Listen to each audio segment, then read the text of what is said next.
بسم الله الرحمن الرحيم.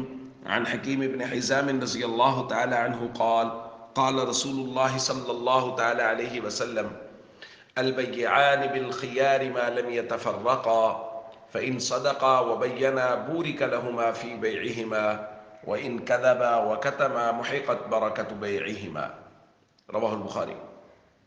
نبی کریم صلی اللہ علیہ وسلم نے ارشاد فرمایا، خریدنے اور بیچنے والے جب تک ایک دوسرے سے الگ نہ ہو جائیں انہیں اختیار باقی رہتا ہے۔ اب اگر دونوں نے سچائی اختیار کی اور ہر بات کو صاف صاف بیان کر دیا تو ان کی خرید و فروخت میں برکت ہوگی، لیکن اگر انہوں نے بات چھپائی یا جھوٹ بولا تو نبی کریم صلی اللہ علیہ وسلم نے فرمایا ان کی برکت مٹا دی جائے گی۔ دوستو، بیچنے اور خریدنے والے کے لیے اختیارات ہوتے ہیں۔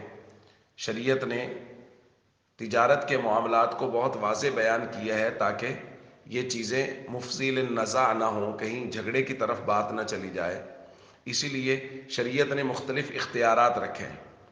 اب اس جگہ جب اس کو اختیار ہے، ان میں سے خیار رؤیت ہے، خیار تعیین ہے، خیار شرط ہے، اور خاص طور پہ خیار عیب ہے کہ اگر مبیع میں جو چیز بیچی جا رہی ہے اس میں کوئی عیب ہے تو خریدنے والے کو عیب کا پتہ تو چل ہی جائے گا دیکھنے کے بعد، لیکن اگر بیچنے والا عیب بیان کر دے، سچ بولے، حضور نے فرمایا ان صدقا وبینا، سچ بولیں اور ہر بات واضح واضح بیان کر دیں کہ میں جو چیز بیچ رہا ہوں اس میں یہ خرابی ہے، آپ دیکھ لیں اگر آپ کی سمجھ میں آتی ہے تو۔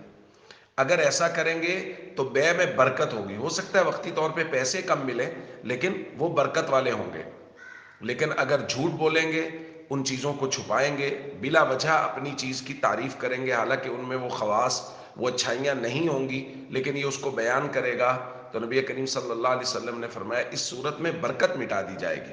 پیسے تو زیادہ مل سکتے ہیں وقتی طور پہ، لیکن وہ برکت والے نہیں ہوں گے، بلکہ وہ پیسے جب گھر میں آئیں گے تو اس کے ساتھ وہ بیماریاں لائیں گے، پریشانیاں لائیں گے، مصیبتیں لائیں گے۔ اس لیے تجارت میں جو بہت اہم بات ہے جو ہم پچھلے کچھ دنوں سے کرتے چلے آ رہے ہیں وہ ہے صداقت۔ سچائی کے ساتھ تجارت کریں، اگر آپ کی چیز میں کوئی خرابی ہے تو اس کو واضح طور پہ بیان کریں۔ وقتی طور پہ لگے گا کہ نقصان ہو رہا ہے، پیسے کچھ کم مل رہے ہیں، لیکن اللہ تعالیٰ اس میں برکت ڈالے گا اور اس کا نفع بہت بڑھے گا۔ السلام علیکم ورحمۃ اللہ وبرکاتہ۔